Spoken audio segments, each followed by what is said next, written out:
Toute l'actualité politique et parlementaire, c'est le journal de 19 h sur Public Sénat. Bonsoir à tous. Voici les titres de ce mardi 19 avril. Président du pouvoir d'achat et de la valeur travail, Nicolas Sarkozy n'en démord pas lors de son retour dans les Ardennes. Les entreprises incitées à faire du social, mais l'État s'en dispense en gelant à nouveau les salaires des fonctionnaires. Les invités du 19 h, Jean-Claude Mailly de Force ouvrière et l'UMP, Hervé Mariton. Le sarcophage, titre de l'actualité qui nous ramène à Tchernobyl. Les pays donateurs prêts de réunir la somme nécessaire pour recouvrir le réacteur d'une nouvelle chape isolante. 550 millions d'euros sur 740 ont été débloqués pour financer des travaux colossaux indispensables 25 ans après la catastrophe. Et puis, qui va garder les enfants? Béatrice Massenet nous parlera tout à l'heure des embûches que doivent surmonter les femmes politiques. Elle les a rencontrées pour cet ouvrage, donc. Pas question de céder sur la prime aux salariés, largement critiquée. L'idée est même élargie aux PME avec exonération de charges sociales à la clé. Nicolas Sarkozy n'a pas précisé le montant ni les modalités d'un dispositif qui a soulevé jusque-là un grand scepticisme. Mounir Soussi.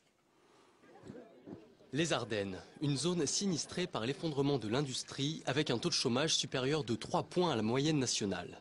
C'est ici que Nicolas Sarkozy a promis contre vents et marées que les salariés auront leur part du gâteau dans la reprise économique qui se profile. Quand ça ne va pas, mesdames et messieurs, c'est les salariés et les ouvriers qui sont les premiers à qui on demande un effort. Quand ça va mieux, il est normal qu'ils soient associés à ce mieux. Et personne ne me fera changer d'avis. S'il y a 86 milliards d'euros à distribuer aux actionnaires, il doit y en avoir une petite partie aussi à distribuer aux salariés. Parce que si ça va mieux dans les entreprises, les salariés sont pour quelque chose. Le lieu de cette annonce n'a pas été choisi au hasard. C'est dans cette région qu'en 2006, Nicolas Sarkozy, candidat à l'élection présidentielle, avait lancé son slogan « Travailler plus pour gagner plus ». 5 ans et une crise mondiale plus tard, beaucoup de promesses de campagne sont restées lettres mortes. Et la gauche doute de l'efficacité d'une telle prime et y voit une manœuvre du chef de l'État. Tout ça, c'est du bidon. On n'a pas besoin de primes, mais de salaires revalorisés. D'autant plus que la prime en question, ça serait limité aux entreprises dont les actionnaires font des bénéfices, c'est-à-dire que ça concernerait, dans le meilleur des cas, 10% des salariés français. Le montant de la prime n'est pas arrêté. La semaine dernière, le ministre du Budget François Baroin avait évoqué le chiffre de 1 000 euros. Nicolas Sarkozy veut une entrée en vigueur rapide. Le gouvernement a pour mission de faire voter une loi au mois de juin. Et Martine Aubry, ce soir, estime que Nicolas Sarkozy restera le président du payer plus et gagner moins. La première secrétaire du Parti socialiste dénonce un écran de fumée. Si Nicolas Sarkozy met la pression donc sur les entreprises privées, il ne sait de rien comme patron de la fonction publique. Le gel du point d'indice qui sert de base aux rémunérations des fonctionnaires est confirmé à nouveau pour l'année 2012. Bonsoir Michael Zamès. Bonsoir Michel. Ces nombreux détracteurs jugent osé ce retour aujourd'hui de Nicolas Sarkozy, là même où il avait lancé sa campagne de 2007. Il a donc osé, qui plus est, en reprenant ses promesses anciennes. Oui, c'était il y a 5 ans, il s'adressait à la France qui souffre, le célèbre « travailler plus pour gagner plus » ou encore le mérite et l'effort récompensé. Même endroit, Nicolas Sarkozy est allé à la rencontre des ouvriers, il a enfilé son costume de candidat qu'il affectionne tant pour ses déplacements thématiques qu'il va donc multiplier dans ces prochaines semaines et peut-être même dans cette prochaine année, sauf que nous sommes en 2011 et que rien n'a vraiment changé. Pire, le bilan social s'est aggravé et les promesses non tenues ou si peu. Le président était ce matin pourtant à l'offensive. Il s'est positionné comme le président des salariés. Il donnait aux ouvriers et aux salariés un petit peu plus face à la crise. C'était l'une de ses ambitions et redonner du sens à la valeur travail, un thème qu'il affectionne. Et vous vous rappelez bien sûr, c'était il y a 5 ans. Il ne tape plus sur les 35 heures. Il faut privilégier la qualité à la quantité. Une astuce de vocabulaire qui lui permet de retravailler un petit peu et de recycler ce travailler plus pour un travailler mieux, un nouveau slogan de campagne peut-être, des mots en tout cas qui seront à n'en pas douter comme une colonne vertébrale pour une future campagne, du volontarisme certes, mais un brin de politique quand même dans ce discours du jour. Il fallait quand même faire passer un message à sa majorité et surtout vers ses alliés centristes tenter par l'aventure avec Jean-Louis Borloo. Merci Mickaël. Pour Alain Juppé, la candidature de Nicolas Sarkozy en 2012 est un secret de polichinelle. Il l'a dit devant des journalistes diplomatiques aujourd'hui. Alors que le président déclaré du pouvoir d'achat donc fait l'actualité, le prélèvement numéro 1 sur le pouvoir d'achat, c'est l'essence, qui connaît une flambée à la pompe, tout le monde l'a constaté. Un nouveau record a même été établi, près de 1,54 € en moyenne pour le super samplon 95. Le Parti socialiste propose, dans la foulée de Ségolène Royal, un blocage des prix. Sandra Cerquera. Le litre d'essence à 2 €, c'est ce que prédit le patron de Total. Nous n'en sommes pas encore là, mais les prix à la pompe continuent à flamber. À gauche, on réclame un décret pour bloquer les prix. Il y a une urgence sociale en ce moment, c'est une mesure évidemment transitoire et temporaire, mais nos concitoyens ont besoin qu'on leur donne un coup de main. Le PS se fonde sur un précédent connu. En 90, en pleine guerre du Golfe, Pierre Bérégovoy, alors Premier ministre, avait pris cette décision. Sauf que pour le gouvernement, le contexte n'est plus le même, il n'y a aucune difficulté d'approvisionnement. Ceux qui le disent savent pertinemment que le décret en question, ne porte pas sur les prix, mais sur les marges. C'est-à-dire que c'est un décret qui permet d'encadrer les marges, mais qui n'interdit pas l'augmentation des prix. Pour cet économiste, à droite comme à gauche, les mesures ne sont pas convaincantes. Bloquer les prix coûterait trop cher à l'État, surtout en cette période de crise. Quant à l'allègement fiscal proposé par le gouvernement aux automobilistes, c'est selon lui une mesure injuste. Je pense toujours à la personne payée au SMIC qui prend sa voiture pour aller au boulot tous les matins, alors que le cadre supérieur qui a une voiture de fonction, pour laquelle il se fait rembourser son carburant, à mon avis, c'est pas une grosse perte de pouvoir d'achat pour lui. Ce qu'il faudrait, c'est cibler les mesures gouvernementales pour aider ceux qui sont le plus pénalisés. Avec pourquoi pas la mise en place d'un chèque essence pour aider les catégories les plus touchées par la hausse des prix. La présidente du Front National, Marine Le Pen, écrit au préfet pour dénoncer l'affaiblissement de l'État et leur assurer qu'ils n'ont rien à craindre d'une arrivée éventuelle de son parti au pouvoir. Courrier des plus inédits révélé aujourd'hui par le site internet de l'hebdomadaire Marianne. Nouveau tir aujourd'hui de l'OTAN en Libye. Des centres de commandement pro-Kadhafi ont été ciblés alors que les rebelles de Misrata assiégés demandent l'intervention des troupes occidentales pour les protéger. L'éventuel envoi de forces spéciales en Libye pour éviter l'enlisement fait débat en France et parmi les alliés. Alain Juppé se déclare tout à fait hostile à un tel déploiement sur le terrain qui aurait déjà eu lieu côté américain et britannique selon la presse. Fabrice Cunet. C'est Axel Poniatowski qui a relancé le débat. Faut-il envoyer des troupes au sol en Libye? Pour le président de la Commission des Affaires étrangères de l'Assemblée nationale, l'OTAN doit déployer des forces spéciales. Objectif, mieux guider les frappes de la coalition et ainsi éviter l'enlisement. Refus catégorique d'Alain Juppé aujourd'hui. Je reste pour ma part tout à fait hostile à un déploiement de forces sur le terrain. Cette prise de position intervient alors que les Européens réfléchissent à de nouvelles formes d'action pour aider les insurgés. Les Britanniques enverront des conseillers militaires, les Italiens de l'armement. Il existe des instruments techniques extrêmement importants, comme des systèmes de vision nocturne ou des radars d'interception. Il s'agit de différents types d'armements pour l'autodéfense et c'est cela dont nous parlerons lors de notre prochain rendez-vous. Des annonces faites alors que le président du Conseil national de transition est en Europe, un déplacement en forme d'appel à l'aide, car sur le terrain, la situation des insurgés serait critique. Après Rome, Mustapha Abdel-Jalil sera reçu ce mercredi à l'Elysée. En Syrie, derrière la levée officielle aujourd'hui de l'état d'urgence en vigueur depuis 1963, la répression s'abat toujours avec force contre les opposants. Au moins 4 personnes ont été tuées par balles ce matin lors de la dispersion d'un sit-in à Homs, au centre du pays. Images qui nous parviennent donc de ces manifestations.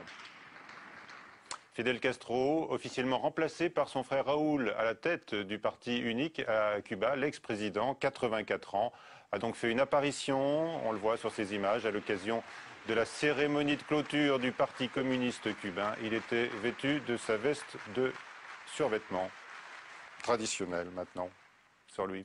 La suite du 19h avec nos 2 premiers invités, donc Jean-Claude Mailly et Hervé Mariton.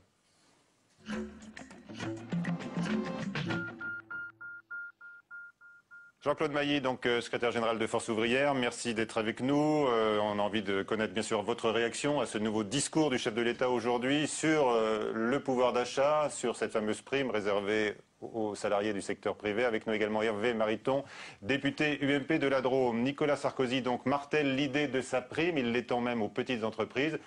Est-ce que ce volontarisme vous a convaincu ? Ce qui est intéressant, ce qu'il faut noter, c'est que le président de la République, comme le gouvernement, viennent sur la question du pouvoir d'achat. Ça veut dire qu'il y a une reconnaissance qu'il y a un problème sur le pouvoir d'achat. Ça, c'est l'élément intéressant. On vient sur les questions économiques et sociales. Je préfère qu'on parle de ça que d'immigration pour me faire comprendre. C'est un premier changement salutaire. C'est un signe. Bon, ceci étant, après, sur la proposition en tant que telle, je suis beaucoup plus sceptique. À la fois pour les grandes entreprises comme pour les PME. Pour les grandes entreprises, j'ai même il y a un petit côté pervers, quoi, parce qu'il faut, bah oui, en ce sens où il faut qu'il y ait beaucoup de dividendes, que les dividendes augmentent pour pouvoir avoir une prime. Donc il y a une petite contradiction.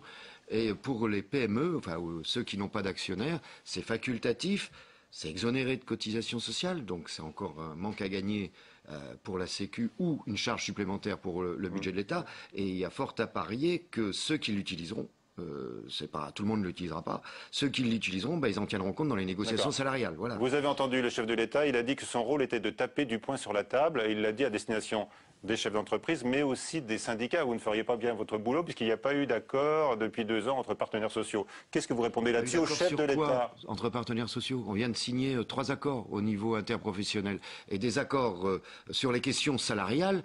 Ça se passe pas au niveau national pour le privé, sauf dans les branches. Ça se passe au niveau des entreprises. Et les entreprises aujourd'hui, ça monte sur les salaires.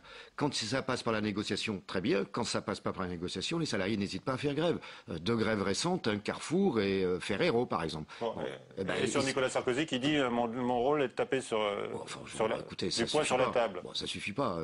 C'est pas parce qu'il tape sur la table que les problèmes vont se régler. Alors Hervé Mariton, est-ce que le président s'est trop exposé selon vous en revenant sur la terre du fameux travailler plus pour gagner plus? Est-ce qu'il peut convaincre et être gagnant 2 fois de plus? 2 fois de suite sur ce Travailler plus pour gagner plus, c'était un beau slogan et je crois que c'est une belle vision des choses. Ensuite, la matière peut être plus compliquée, mais moi c'est un slogan auquel je continue d'adhérer.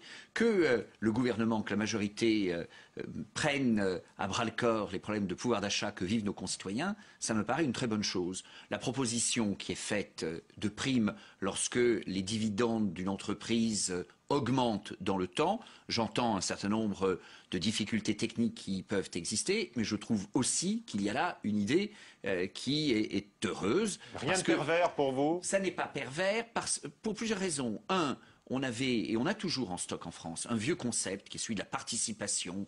On a aussi la technique de l'intéressement. Tout ça est assez compliqué et assez décalé dans le temps. Avoir aujourd'hui quelque chose qui réponde de manière simple à une demande de nos concitoyens sur le partage de la valeur, que se passe-t-il pour les salariés quand il y a une augmentation des dividendes? La question est légitime. Je crois que la réponse est assez bien adaptée en regardant les détails techniques qu'il faut régler aujourd'hui. Je veux cependant ajouter un point. S'occuper du pouvoir d'achat, oui. Moi, sur la présentation et le slogan « Travailler plus pour gagner plus », ça me va parfaitement. Et il faut continuer. Le slogan du président du pouvoir d'achat, ça, j'ai jamais très bien compris ce que ça voulait dire, car il faut avoir le courage d'expliquer à nos concitoyens que quel que soit le volontarisme politique, et par exemple sur la prime liée aux dividendes, il faut le faire, ça n'est pas le pouvoir politique à lui seul qui peut garantir le pouvoir d'achat aux Français. Nous sommes dans une économie libre. Les prix, le prix de l'essence ou d'autres prix ne sont pas administrés. Le pouvoir d'achat, c'est une résultante. Donc oui, il faut faire baisser le chômage. Oui, il est intéressant d'avoir une dynamique salariale. Oui, à des initiatives nouvelles en termes de primes. En même temps, président du pouvoir d'achat, c'est drôlement ambitieux au risque de beaucoup d'espoir. Jean-Claude Mailly. Non, mais je veux dire, c'est pas l'État qui doit fixer les salaires dans le privé, ça on est bien d'accord. Sauf qu'il a 2 leviers, l'État, où il peut intervenir dans le privé. C'est le SMIC. Alors justement, c'est le premier, ça c'est un levier. Il est d'actualité, ce SMIC. Il y aura une augmentation dans quelques semaines liée au surcroît d'inflation. C'est du rattrapage 2% lié à de hausse le 1er juillet pour vous. Toujours pas de coup de pouce pour vous. Non, pour corriger vos critiques de perversité, Jean-Claude Mailly, vous demandez un coup de pouce ce soir. Oui, mais bien sûr, il y a 2%, c'est du rattrapage parce que les prix augmentent plus. Donc un coup de pouce, c'est tout ce qui est au-dessus de 2%. Ensuite, il y a un deuxième levier à la disposition du gouvernement. Levier qui a été esquissé d'ailleurs par le ministre du Travail dimanche, c'est de dire dans les branches, au niveau des minima conventionnels de branche, il faut tout de suite se mettre autour de la table pour renégocier. Et les deux éléments permettent d'enclencher une mécanique qui est sur le pouvoir d'achat des salaires. Finalement, vous recevez quand même comme un renfort ces prises de position de l'exécutif alors? Non, pas comme un renfort, c'est enfin... Ils ont conscience qu'il y a un problème de pouvoir d'achat. Ça fait quand même un petit moment qu'on ne découvre pas les choses, mais ça a aujourd'hui une place particulière dans l'actualité. Et c'est en effet un débat probablement plus pertinent qu'un certain nombre d'autres débats qu'on a pu subir. Je veux simplement, me réjouir comme vous de l'appel à la dynamique dans la négociation de branche. Ça, c'est une excellente chose. S'agissant des coups de pouce au SMIC, à la fois, on a évidemment tous conscience que le SMIC est un niveau de rémunération extrêmement modeste, et c'est le cas à droite, mais une bonne partie de la gauche est aussi sur cette ligne-là, parfaitement conscient des dégâts en termes d'emploi que peut provoquer un coup de pouce au SMIC, au-delà de ce dont il est question aujourd'hui. On est aussi alerté de cela, ou alors ça se paye à coup d'allègement de charges et de dispositifs coûteux pour l'État. Il faut faire attention là-dessus. Moi, je rêve d'un SMIC nettement plus élevé qu'il ne l'est aujourd'hui. Je suis aussi assez conscient que dans l'intérêt même de l'emploi, c'est pas si facile que ça. La première réponse au problème de pouvoir d'achat, c'est aussi le pouvoir d'achat trop faible de ceux qui aujourd'hui sont au chômage. Le jour où ils auront retrouvé un emploi, ça sera plus de pouvoir d'achat pour eux. La première réponse au débat sur le pouvoir d'achat, c'est la politique de l'emploi. Sur l'effet pervers du SMIC, vous le contestez? Pas du SMIC en tant que tel, mais d'augmentation du SMIC au-delà de ce qui va se faire de 2% dans quelques semaines. Comme effet pervers sur l'emploi non qualifié. Il n'y a pas eu de coup de pouce sur le SMIC. 5 ans. Il y a toujours eu des ajustements minimum légal. Il n'y a pas eu de coup de pouce sur le SMIC depuis 5 ans. Vous savez comme moi que pour une entreprise, même si après on peut discuter de l'utilité ou pas et de l'évaluation, il n'y a pas de cotisation, quasiment pas de cotisation patronale sur le salarié au SMIC. Donc c'est un coût limité pour l'entreprise, même si c'est un coût pour le budget de l'État. Mais ça, il faut discuter du problème global d'évaluation. Mais il n'y a pas eu de coup de pouce au SMIC depuis 5 ans. Or, qu'est-ce qui se passe aujourd'hui? Les salariés, globalement, ils ont quoi comme sentiment dans leur tête? C'est qu'ils ont été victimes, et ils le sont encore, parce que pour moi la crise est loin d'être terminée, victimes de la crise. On a fait exploser les déficits en France comme ailleurs. Maintenant, il faut rembourser, et c'est eux qui remboursent d'une manière ou d'une autre. On parle des déficits, justement, puisqu'on entend le chef de l'État très offensif sur le privé, et puis immobile sur la fonction publique. Ça, on y arrive. Qui voit ses salaires gelés pour la deuxième année consécutive. En tous les cas, ce point d'indice. Le point d'indice, c'est pas la même chose que les salaires. Justement. Alors là, il y a deux lectures. Pour vous, il n'y a pas de paradoxe. Mais il n'y a aucune espèce de paradoxe. En 2011 est prévue une augmentation de la rémunération moyenne des personnels en poste de plus de 3%, alors que l'inflation devrait être inférieure à 2%. Donc clairement, non seulement le pouvoir d'achat des fonctionnaires... Ce n'est pas une hausse générale, Je vous parle de la hausse moyenne. La hausse moyenne sera de plus d'un point supérieure à l'inflation, premièrement. Deuxièmement, chaque fonctionnaire bénéficie d'une garantie individuelle de pouvoir d'achat. Troisièmement, davantage que l'augmentation du point d'indice, le choix est en effet celui de mettre des moyens nécessairement restreints à des mesures justifiées, soit par la performance individuelle, soit par des réformes catégorielles. Je veux dire qu'il faut aussi que la politique de rémunération de la fonction publique tienne compte de la contrainte budgétaire dans laquelle on est. Je sors d'une réunion de la Commission des finances à l'Assemblée sur le programme de stabilité financière qu'on transmet à Bruxelles. On n'a pas l'intention de laisser dériver les déficits et la dette. Au contraire, on cherche à les diminuer, tout en maintenant une politique dynamique de rémunération qui est très différente des baisses de rémunération qu'on observe dans plusieurs autres pays européens. Très bien. Alors, sur ce point, Jean-Claude Mailly, vous n'auriez donc aucune raison de vous plaindre de ce gel du point d'indice dans la fonction publique. Si on écoute Hervé Mariton, il y a deux visions sur ça. Votre pouvoir d'achat est préservé. Dans le public comme dans le privé, il y a deux visions en matière de salaire. Il y a la vision du salarié, et lui, qu'est-ce qu'il regarde? Sa fiche de paye. Bon. Et il y a la vision de l'employeur qui lui regarde la masse salariale. Alors si Monsieur Mariton raisonne en masse salariale, effectivement, comme dans le privé, comme dans le public, il y a des gens qui ont des promotions, il y a des gens qui ont de l'ancienneté, etc. Et après on fait la moyenne. Sauf que celui qui n'a pas de promotion, qui n'a rien, lui son pouvoir d'achat c'est nada. Il perd du pouvoir d'achat, celui-là il a rien. Alors après, en fin d'année on regarde, celui-là il y a eu, donc on va lui faire une prime en gros pour récompenser. Mais c'est one shot, c'est une fois, c'est pas bon. Premier élément. Deuxième élément, et là c'est un débat de fond. Monsieur Mariton évoque la question des déficits. Moi je ne dis pas qu'il faut faire du déficit pour le plaisir, qu'on se comprenne bien. Mais il y a différentes manières de réduire le déficit. Et là, et je suis pas le seul, tous les syndicats européens tous les syndicats européens aujourd'hui contestent fortement la logique du pacte pour l'euro, qui est en train de mettre en France comme ailleurs, à des degrés divers, certes, selon la situation des pays, on est en train de mettre partout de la rigueur et de l'austérité. Pas avec la même dose, hein. Quand on regarde les pays où on baisse les rémunérations, nous, elles augmentent de 3%, elles ne baissent pas.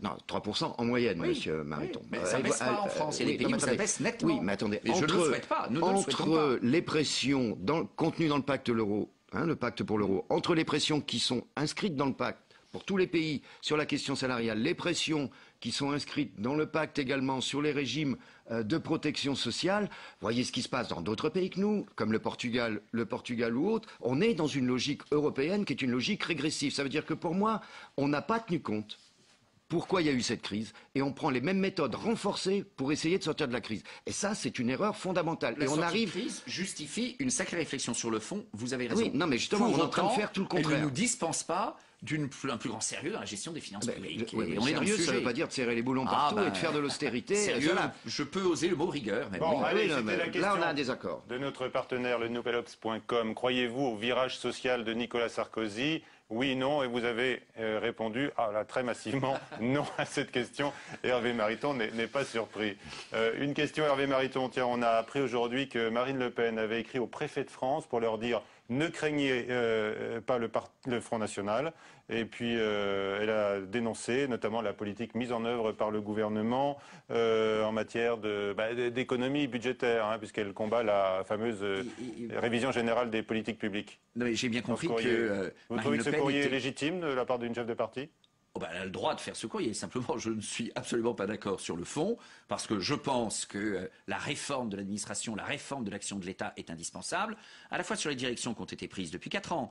Mais je pense qu'en réalité, ce qui nous permettra d'aller au-delà en termes d'économie de coûts demain, je vous parle du courrier, moi. Courrier au préfet. C'est la simplification. On a besoin de simplification considérable. Et là, les préfets ont besoin de sacrément mettre la gomme. Le courrier, elle a le droit de le faire. La réponse, cependant, du président du corps préfectoral me paraît un peu curieuse, dans laquelle il explique la neutralité du corps préfectoral. Je comprends bien que s'agissant d'une élection, le corps préfectoral n'a pas à se prononcer, mais je rappelle aussi que les préfets en place, quand ils sont en place, représentent le gouvernement. Du gouvernement. Très bien. Quel 1er mai cette année, Jean-Claude Mailly? Combatif, offensif, évidemment. Oui, non, mais un 1er mai où nous rappellerons la solidarité internationale et les revendications. Moi, je serai à Toulouse avec des camarades du Maghreb. Merci à tous les deux. Dernière page du 19h. Et qui va garder les enfants? Vous vous souvenez de la formule? Oui. De Laurent Fabius, bien sûr, à propos de Ségolène Royal. Elle sert de titre au livre de Béatrice Massenet sur la vie privée des femmes politiques. On reçoit l'auteur après l'exposé de cet ouvrage par Nathalie Gouilloire. Et qui va garder les enfants? Un titre en forme de pavé dans le jardin d'un certain Laurent Fabius, qui en 2007 s'interrogeait à propos de la candidate Ségolène Royal. Le machisme semble donc bel et bien exister en politique. Roselyne Bachelot le dit clairement et parle de codes purement masculins en politique, incompatibles avec la vie d'une femme. Christine Lagarde tape plus fort encore et parle d'un problème carrément génétique. Pardonnez-moi, je l'ai déjà dit une première fois, je me redis, je me répète, si on avait eu un peu moins de testostérone dans les salles des marchés. L'ancienne ministre Rachida Dati souligne le côté macho des hommes au sein du monde politique, où pour certains, féminité rime avec futilité. Ce constat n'est donc pas étonnant, les femmes doivent se battre pour réussir, et pour cela, une de leurs grandes forces est la solidarité féminine. Martine Aubry insiste sur le fait que les femmes n'ont pas le temps d'être faux cul, mais la réalité est parfois beaucoup plus cruelle, comme cette petite phrase de Roselyne Bachelot à propos de Martine Aubry. Elle a vraiment choisi une mission impossible. Je lui souhaite de tout cœur qu'elle se casse la gueule, quoi. Même si les femmes sont considérées beaucoup plus pragmatiques, la dureté du monde politique rattrape autant les hommes que les femmes. Bonsoir Béatrice Massenet. Alors, est-ce que vous pouvez confirmer ce dernier point? Parce qu'elles font toutes, bien sûr, le procès du machisme, mais entre elles, elles ne sont pas tendres non plus. C'est pas qu'elles soient méchantes entre elles, entre guillemets, mais c'est plutôt qu'elles reconnaissent toutes qu'il n'y a pas véritablement de solidarité féminine. Alors peut-être plus pour les femmes qui sont au gouvernement que celles qui sont dans des partis différents. Parce que par exemple, toutes les femmes de gauche m'ont dit « mais si, bien sûr, on peut se faire des amis, il y a une vraie solidarité entre nous ». À droite, non. Je pense quand même que l'exercice d'un ministère ne crée pas effectivement de solidarité féminine. Alors elles ont toutes tenu, vous en avez rencontré 12, toutes vous ont dit « nous sommes des femmes comme les autres ». C'était pour se différencier des hommes qui seraient coupés, des hommes politiques je veux dire, qui seraient coupés des réalités concrètes? Non, je crois pas. Je crois qu'elles ont les femmes comme les autres, c'est-à-dire que la nouvelle classe politique a plutôt, en tout cas les nouveaux visages qu'on a dans notre classe politique, elles sont des femmes jeunes, donc qui ont des enfants, donc comme la plupart des Françaises. Et ça, c'est assez nouveau parce qu'autrefois, les femmes attendaient d'avoir élevé leurs enfants pour exercer soit leur mandat, soit en tout cas des fonctions dans des grands partis. Là maintenant c'est différent, elles ont même des enfants pendant l'exercice de leur fonction. Ça c'est différent, ça a changé. Et aussi elles veulent voilà, qu'on reconnaisse que il faut s'occuper des petits quand ils ont 4 ou 5 ans, qu'il faut trouver des systèmes de garde, qu'on ne peut pas du jour au lendemain partir comme ça. Est-ce qu'elles vous ont toutes dit des choses identiques malgré leurs divergences politiques? Elles m'ont toutes dit les mêmes choses concernant... Il y a quelque chose qui m'a réellement frappée, c'est sur la surmédiatisation et sur les attaques dont elles font l'objet. C'est normal, puisque quand on fait de la politique, on est quand même soumis à ça. Mais je trouve qu'elles en souffrent, en particulier en ce qui concerne leur entourage. Et comme elles ont des enfants effectivement jeunes, ça, toutes m'ont dit que c'était vraiment assez dur à supporter, qu'elles devaient développer à un moment comme une schizophrénie, pour éviter justement d'être trop sensible à ce genre d'attaque. Béatrice Massenet, on va dire que vous banalisez Marine Le Pen puisque vous la glissez dans votre galerie de portraits. Est-ce qu'elle est différente des autres pour vous, oui ou non? Non. À partir du moment où moi, mon propos était de donner la parole aux femmes les plus populaires du moment, vous avez d'ailleurs remarqué qu'il manque Ségolène Royal et Ramayad, ce que je regrette, mais à partir du moment où voilà, j'avais décidé de faire en tout cas de rencontrer celles qui étaient les plus populaires et les plus exposées du moment, et il me semblait normal que Marine Le Pen en fasse partie. Très bien. Quelle est celle qui vous a laissé le plus gros souvenir quand elle a abordé sa vie privée, celle qui vous a le plus impressionné dans sa capacité justement d'être présente sur deux fronts en même temps? Beaucoup. Toutes plus ou moins? Toutes, non, parce qu'effectivement, des femmes comme Christine Lagarde, alors là, elle fait le tour du monde en permanence, elle a des enfants qui sont plus âgés, donc je pense que c'est plus facile, entre guillemets, pour elle.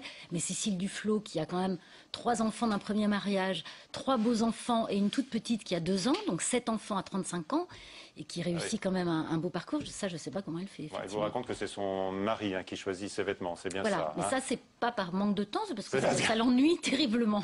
Est-ce que les femmes politiques ont une force que les hommes n'ont pas? En tout cas, une forme de... Elles sont plus pragmatiques, sans doute, et je pense qu'effectivement, elles perdent moins de temps en blabla, en réunion, etc., etc. Une force, après, j'en sais rien, parce que je n'ai pas rencontré ni leur conjoint, ni... moi, je pense que les femmes sont fortes en général, mais je ne pourrais pas vous dire si elles sont plus fortes que les hommes politiques, par exemple. Ça, j'en sais rien.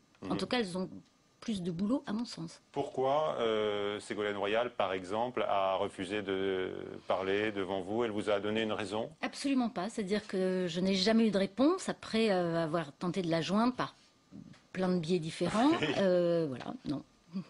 Donc je ne sais pas. Merci Béatrice Massenet. Donc, et qui va garder les enfants? Vous aimez explorer les rapports au sein d'une famille, entre sœurs par exemple. Là, vous avez voulu faire une petite irruption dans la grande famille politique. Voilà, mais ça reste toujours quand même des portraits un peu intimes, c'est ce qui me plaît.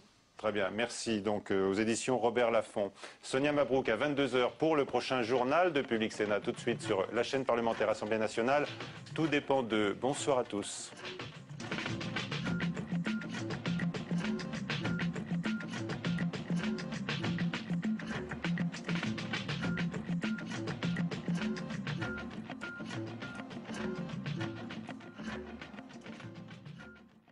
J'ai choisi de dire précisément quelle était ma vision, quelles étaient mes convictions, et à la limite, ceux qui étaient convaincus, tant mieux, ceux qui ne l'étaient pas, tant pis. Aujourd'hui, certains de ses adversaires la jugent plus fréquentable que son père, d'autres l'estiment plus dure, mais qu'en pense Marine Le Pen? Pour répondre à ces questions et pour déshabiller en tout bien, en tout honneur, celle à qui les sondages prédisent un joli score en 2012, nous l'avons fait réagir à toute une série d'images et d'analyses. Déshabillons-les démêle le fond de la forme en revenant sur les mots et les images qui ont marqué l'actualité. Ce soir à 22h30 sur Public Sénat. L'information politique et parlementaire en temps réel, c'est sur l'application iPhone de Public Sénat. Informer, expliquer et partager pour être à la pointe de l'actualité politique.